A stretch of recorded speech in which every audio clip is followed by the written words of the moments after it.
हमारे YouTube channel क्रॉनिक्स canvas में आपका स्वागत है।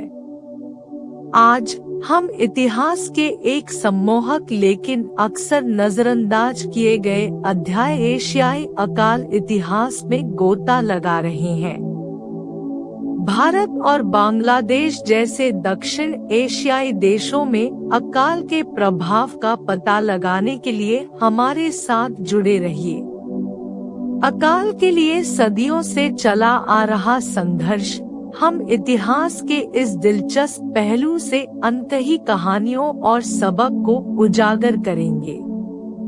पूरे इतिहास में भारत और बांग्लादेश जैसे दक्षिण एशियाई उपमहाद्वीप के देश बार बार अकाल से जूझते रहे हैं, जिनमें से कुछ ब्रिटिश शासन के दौरान सबसे विनाशकारी थे।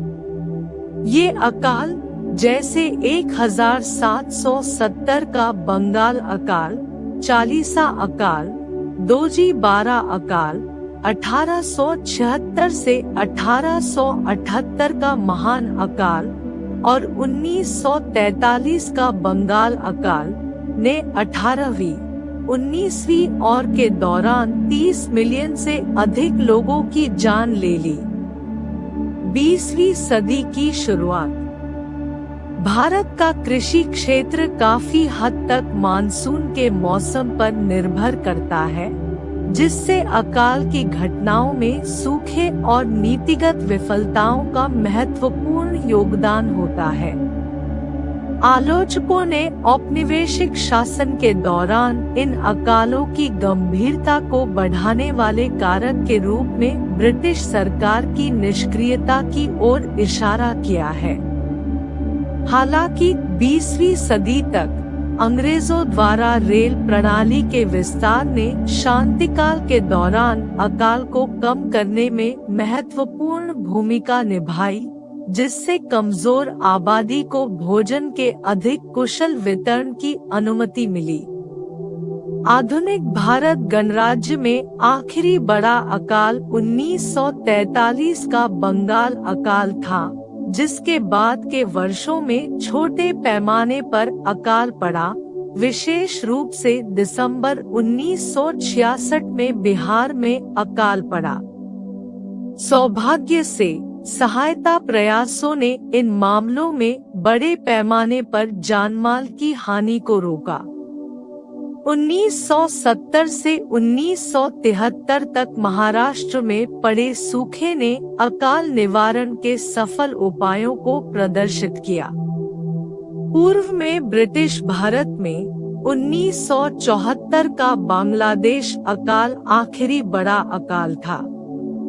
पिछले 2 दशकों में भारत में महत्वपूर्ण आर्थिक विकास के बावजूद आबादी का एक बड़ा हिस्सा अभी भी अल्प पोषण का सामना कर रहा है, जिससे देश वैश्विक भूख उन्मूलन प्रयासों के लिए एक महत्वपूर्ण केंद्र बन गया है। भारत के इतिहास में अकाल बार बार आने वाली त्रासदी रही है। औपनिवेशिक काल से पहले भी दक्कन क्षेत्र में विनाशकारी अकाल पड़े थे। ऐसा ही एक अकाल 1460 का दामाजीपंत अकाल था, जिसने दक्कन के उत्तरी और दक्षिणी दोनों हिस्सों में बड़े पैमाने पर पीड़ा पैदा की थी। 1555 की रिपोर्टों में हिंदुस्तान में अकाल के दौरान नरभक्षण के भयानक दृश्य का उल्लेख है, जो उस समय की हताशा का एक स्पष्ट प्रमाण है। हालांकि भारत के इतिहास में सबसे विनाशकारी अकालों में से 1629 से 32 के दौरान दक्कन और गुजरात में हुआ था।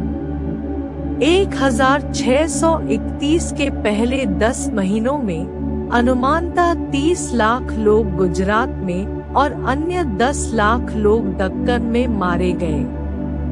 इस अकाल ने न तो गरीबों को बचाया और न ही अमीरों को, और अपने पीछे तबाही का मंजर छोड़ गया। दुखद बात यह है कि 1655 1682 और 1884 में दक्कन में और अधिक अकाल पड़े। 1702 से 1704 तक के एक और विनाशकारी अकाल ने 20 लाख से अधिक लोगों की जान ले ली। इन ऐतिहासिक अकालों में दक्कन में 1791 से 92 का दोजी 12 अकाल अच्छी तरह से संरक्षित स्थानीय दस्तावेजों के साथ सबसे पुराने अकालों में से एक है। उस समय के शासक पेशवा सवाई माधवराव द्वितीय ने राहत प्रदान करने के उपाय किए। इन प्रयासों में अनाज के निर्यात और निजी व्यापार के माध्यम से बंगाल से चावल के आयात पर प्रतिबंध शामिल थे। हालांकि सीमित ऐतिहासिक साक्ष्यों के कारण मुगल काल के दौरान राहत प्रयासों की वास्तविक प्रभावशीलता का आकलन करना चुनौतीपूर्ण बना हुआ है। 16वीं से 18वीं शताब्दी तक कश्मीर में कई अकाल भी पड़े। चाहे मुगल हो या अफगान शासकों ने इन संकटों से निपटने का प्रयास किया। फिर भी समसामयिक अभिलेखों से अकाल की घटनाओं में महत्वपूर्ण उतार चढ़ाव का पता चलता है, जो अक्सर 1640 से 42 की भीषण बाढ़ जैसी विनाशकारी घटनाओं से और बढ़ जाता है, जिसमें कश्मीर के 438 गांव नष्ट हो गए। इतिहासकारों ने अकाल के प्रति मुगल शासकों की प्रतिक्रिया की प्रभावशीलता पर बहस की है।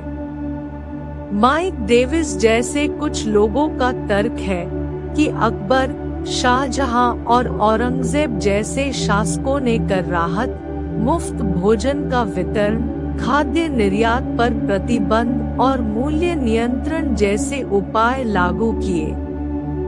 इसके विपरीत अब्राहम एराली जैसे अन्य लोग इन प्रयासों को अपर्याप्त और छिटपुट मानते हैं और इन्हें मात्र उपशामक बताते हैं। उदाहरण के लिए 1630 से 32 के अकाल के दौरान सम्राट ने राहत के लिए 1 लाख रुपए आवंटित किए, जो उनकी महारानी मुमताज महल को दिए गए वार्षिक भत्ते का एक छोटा सा हिस्सा था। इसके अतिरिक्त स्थानीय अधिकारियों और जागीर अमीरों ने सामूहिक रूप से कर राहत में लगभग 7 मिलियन रुपए प्रदान किए।